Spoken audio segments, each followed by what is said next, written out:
अस्सलामुअलैकुम। Welcome to my YouTube channel C academy. आज का हमारा टॉपिक है MOT यानी molecular orbital theory. Molecular orbital theory को शॉर्ट फॉर्म में MOT कहा जाता है।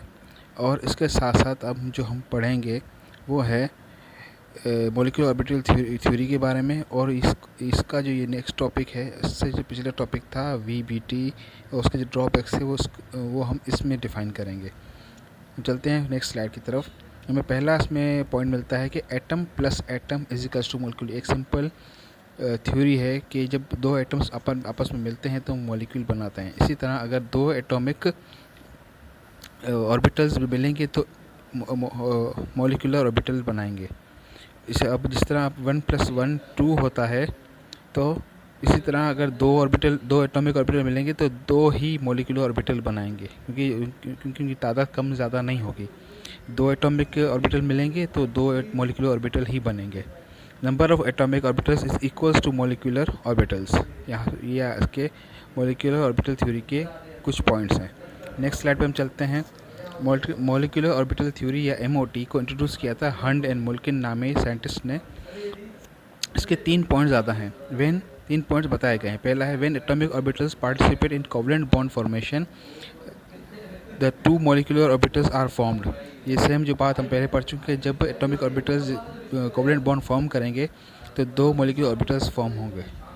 दूसरा पॉइंट है कि the number of atomic orbitals before bonding is equals to number of atomic orbitals after bonding. कि बॉन्डिंग से पहले जितने एटॉमिक ऑर्बिटल्स होंगे, बॉन्डिंग के बाद भी उतने मॉलिक्यूलर ऑर्बिटल्स बनेंगे, ना ज़्यादा बनेंगे ना कम बनेंगे। उसके बाद जो हमारा थर्ड टॉपिक है when two molecular orbitals form one is bonding molecular orbital या BMO and other is anti bonding molecular orbital या ABMO। जब कोवलेंट बॉन्डिंग होगी दो एटॉमिक ऑर्बिटल्स से और मॉलिक्यूलर ऑर्बिटल बनेगा तो उसके दो किस्म हो सकते हैं। एक BMO कहलाएगा, एक कहलाएगा ABMO। अब हम इस पे आते हैं इस चार्ट में। इस हम देखेंगे कि जो ABMO है, एंटी बॉन्ड मॉलिक्यूलर थ्योरी, इनको डोनेट किया जाता है। जो एक होते हैं BMO, एक होता है ABMO। BMO को डोनेट किया जाता है सिग्मा, पाई और डेल्टा से, और ABMO को डोनेट किया जाता है पाई स्टार, सिग्मा स्टार और डेल्टा स्टार से। The atomic orbitals before covalent bond इस तरह होते हैं, जब वो ओवरलैप होते हैं तो इस तरह हो जाते हैं। अब जब BMO बनता है तो वो ये शेप लेते हैं, जब ABMO होता है तो वो ये शेप लेते हैं।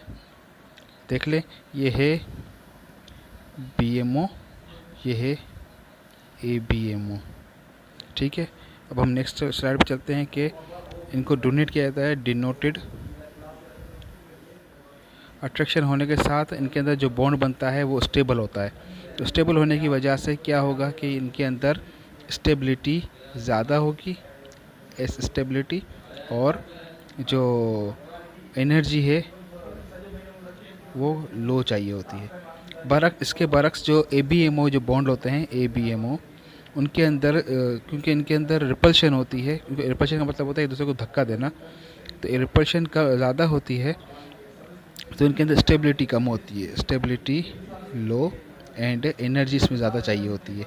इसका एग्जांपल हम ऐसा रहता है कि जो बंदा ज़्यादा लड़ता रहता है, झगड़ता रहता है, रिपल्शन करता है, तो उसको अंदर ज़्यादा चीखना चिल्लाना चाहिए होता है उनको, इसलिए उनकी एनर्जी ज़्यादा यूज़ होती है।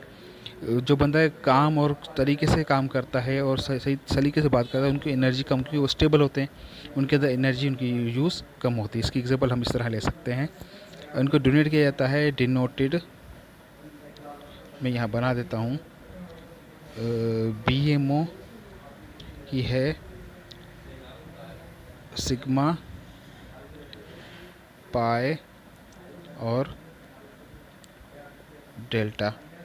ठीक है। उसके साथ जो ABMO होते हैं उनको स्टार लग जाता है। अब ये पाई सिग्मा बना है, उसके साथ स्टार होगा, पाई है तो उसके साथ स्टार होगा, और जो डेल्टा है उसके साथ भी स्टार होगा। ये इनकी डोनेशन है, इनको डोनेट किया जाता है, इनको बताया जाता है। अगर वीडियो आपको अच्छी लगी है तो लाइक और सब्सक्राइब कर दें। Thank you.